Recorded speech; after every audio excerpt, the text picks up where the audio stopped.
The 2020s are taking place exactly half a century after the 1970s, which was the pinnacle of American cinema. So we're living in a time where every few weeks, in between the release of new films like a Minecraft movie and the live-action How to Train Your Dragon, we celebrate the 50th anniversary of one of the greatest American movies ever made. In the last couple of months alone, Jaws, Nashville, Love and Death, Hard Times, Dog Day Afternoon, A Boy and His Dog, 3 Days of the Condor, and the Rocky Horror Picture Show have all turned 50. On the 19th of November, it'll be 50 years since a little movie called One Flew Over the Cuckoo's Nest came to cinemas. I mean, what do you think you are, for Christ's sake? Crazy or something? Well, you're not.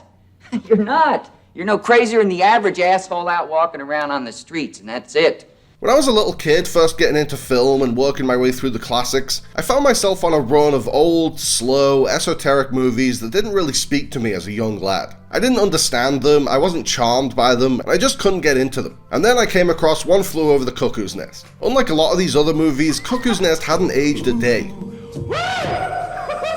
I found it accessible and entertaining. It was sweet and heartfelt, but also dark and disturbing. It was as funny as any comedy, but it ended in tragedy. It was beautifully acted, beautifully directed, and it touched on an anti-establishment, anti-authoritarian attitude that a frustrated schoolboy dealing with dickish teachers every day could relate to. After feeling bored and alienated by a lot of so-called classics from its era, Cuckoo's Nest rejuvenated my love for this art form. One Flew Over the Cuckoo's Nest is one of the seminal films of the new Hollywood movement. It's the film that turned Jack Nicholson from a promising up-and-coming movie star to a legendary A-lister known the world over. It was met with universal acclaim from critics, but it was also a bona fide blockbuster. On a slim budget of just $3 to $4 million, it grossed $163 million at the box office, equivalent to almost $1 billion in 2025 dollars. Despite facing stiff competition from Spielberg, Altman, Lumet, and Kubrick, Cuckoo's Nest became the second of just 3 films, after It Happened One Night and Before Silence of the Lambs, to win all 5 major Oscars. It's been recognized for its greatness by the American Film Institute, the Library of Congress, and 50 years worth of parodies and homages.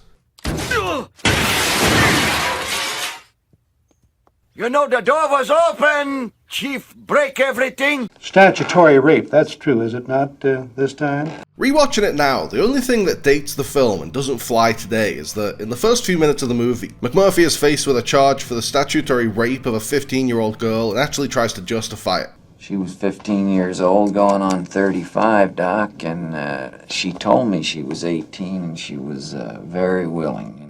This was just 2 years before Roman Polanski would flee to Europe on the same charge. She might have been 15, but you get that little red beaver right up there in front of you. I don't think it's crazy at all, and I don't think you do either. I hear what you're saying. You wouldn't see the protagonist of a movie do that today. We've got a pre-existing juvenile foundational relationship. Statute 2705-3. What? Texas statute? That a real law? Yep. But other than that little indiscretion, which it gets out of the way at the very beginning, One Flew Over the Cuckoo's Nest has aged like a fine wine with a problematic cork. The movie uses the battle of wits between newly institutionalized Randall McMurphy and abusive head nurse Mildred Ratched to explore the universal theme of rebellion against tyranny. Ratched represents every despot who's gone mad with power, and McMurphy represents the fearless revolutionaries who challenge their rule. Kirk Douglas originally bought the rights to Ken Kesey's novel in 1962 with the intention of playing McMurphy himself. He did play the lead role in a Broadway stage adaptation a couple of years later, but by the time a studio was interested in making a film version, Douglas was too old to play McMurphy, so he couldn't play it. Instead, McMurphy turned out to be the role Jack Nicholson was born to play.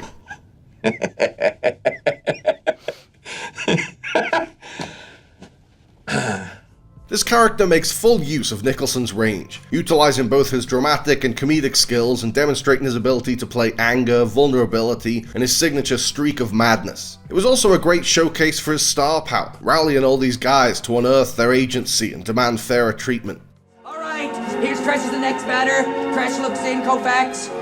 Koufax gets a sign from Roseboro. He kicks once, he pumps, he fires. It's a strike! Koufax's curveball is snapping off like a fucking firecracker. It's really heartwarming to see these guys come into their own and achieve some self-confidence and discover the joys of the outside world when McMurphy takes them fishing and throws a secret Christmas party. He's a rebel with a cause, kind to his friends but ruthless to his enemies, pissed off by injustice and unwilling to let it slide. It's pure Nicholson, the defining role of his career. On a thematic level, McMurphy embodies the anti-establishment attitude of post-Watergate American cinema. It might seem hard to believe now, but there was a time when the US government was considered to be generally trustworthy. That illusion was shattered by the Watergate scandal, the horrors of the Vietnam War, and Richard Nixon's resignation in disgrace. I shall resign the presidency effective at noon tomorrow.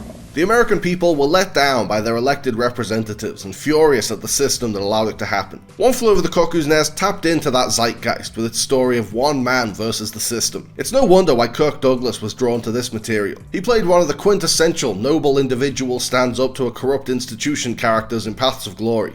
The case made against these men is a mockery of all human justice. Gentlemen of the court, to find these men guilty would be a crime.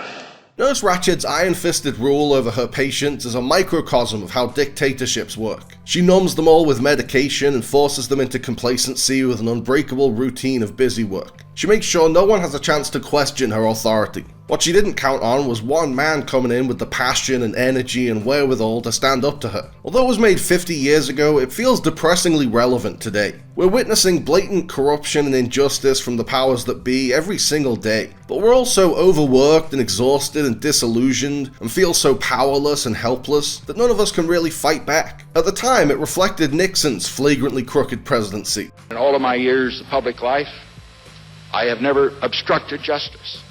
But the orange turd we've got in the White House today makes Nixon look like Honest Abe. People have got to know whether or not their president is a crook. Well, I'm not a crook. Nurse Ratched is one of the most iconic villains in movie history, alongside Darth Vader and the Wicked Witch of the West.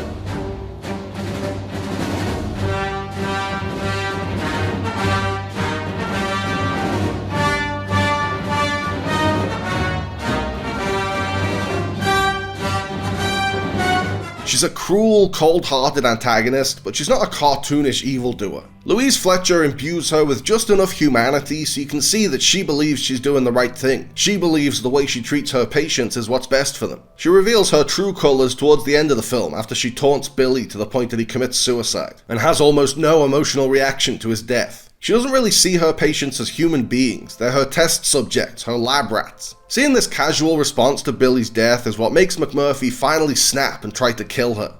The best thing we can do is go on with our daily routine. All right?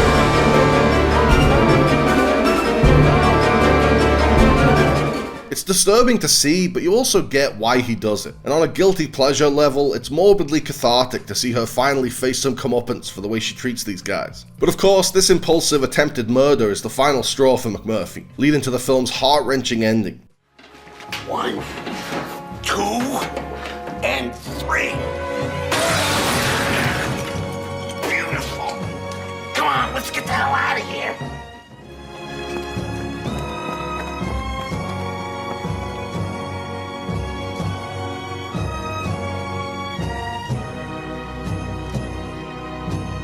McMurphy and Chief have been quietly plotting to escape to Canada, but after McMurphy strangles Ratched and gets taken away, those plans are put on hold. A little while later, when the orderlies bring McMurphy back to his bed, Chief is initially thrilled to see that he kept his promise and didn't leave without him. But then he sees the surgery scars. McMurphy has been lobotomized. In the film's iconic final moments, Chief tearfully smothers McMurphy with a pillow, throws the hydration therapy machine through the window, in a callback to an earlier scene, and flees into the surrounding countryside while he's cheered on by his fellow patients.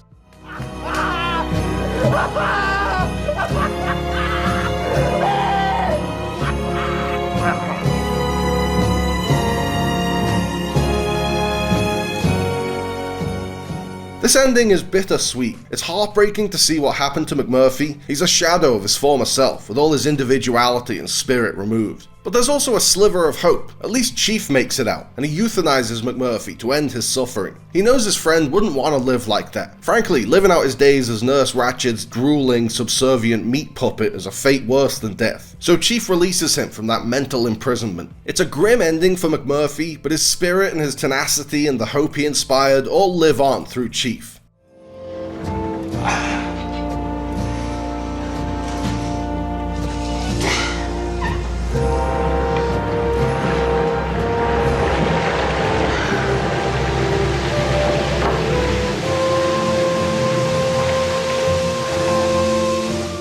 We We might not be pissed off about Watergate anymore, and we might not be worried about Vietnam anymore, but we're still under the thumb of evil people with much more power than morality. The little guy is still at the mercy of the Nurse Ratcheds of the world. In this entire meeting, have you said thank you? We're still angry at the establishment, we're still disillusioned by the system, and we're still desperately trying to keep our spirits up in the face of very dispiriting circumstances. So it's safe to say that Cuckoo's Nest still holds up after 50 years, and I suspect it'll still hold up in another 50 years, because it's a deeply human story touching on universal themes and emotions, and the global power imbalance it reflects isn't going away anytime soon. Mac and the guys still bring a smile to my face, Nurse Ratched still makes my blood boil, and the ending still has me in floods of tears.